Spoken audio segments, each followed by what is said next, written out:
என் ஆடுகள் என் சத்தத்திற்கு செவி கொடுக்கிறது. நான் அவைகளை அறிந்திருக்கிறேன். அவைகள் எனக்கு பின் செல்லுகிறது. யோவான் 10:27. என் ஆடுகள் எனது குரலுக்கு செவி சாய்க்கின்றன. எனக்கும் அவற்றை தெரியும். அவையும் என்னை பின்தொடர்கின்றன. யோவான் 10:27.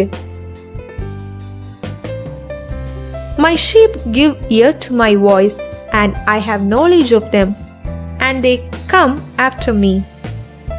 John chapter 10 verse 27. கிறிஸ்துவுக்குள் பிரியமானவர்களே, ஆண்டவர் இயேசு எவர்களை என் ஆடுகள் என்று அழைக்கிறார்? ஆலயத்திற்கு போகிற எல்லாரும் அவருடைய ஆடுகளாய் இருக்க முடியுமா?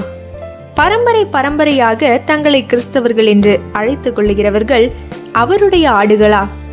ஞான ஸ்நானம் திடப்படுத்தல் பெற்ற அனைவரும் அவருடைய ஆடுகளா? போதகர் அனைவரும் அவருடைய ஆடுகளா? இல்லை, இல்லவே இல்லை. அப்படியானால் அவருடைய ஆடுகள் எவர்கள்? முதலாவது தேவனுடைய வார்த்தைக்கு செவி கொடுக்கிறவர்கள். செவி கொடுக்கிறவர்கள் என்றால் வெறுமையாய் கேட்கிறவர்கள் அல்ல, தேவனுடைய வார்த்தையை கேட்டு அதன்படி நடக்கிறவர்கள். தெசலோனிக்கேயரை போல அதை ஏற்று கீழ்ப்படிந்து அதன் பலனை அனுபவிக்கிறவர்கள்.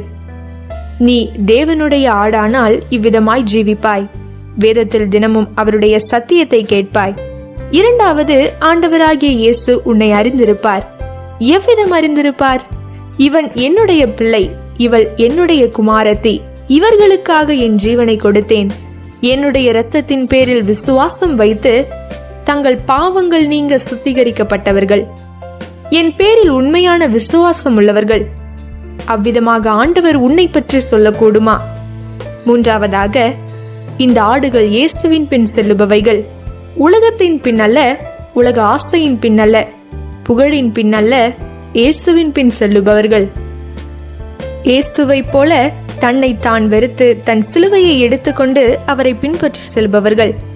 அவருடைய அடிச்சுவடுகளில் நடப்பவர்கள்.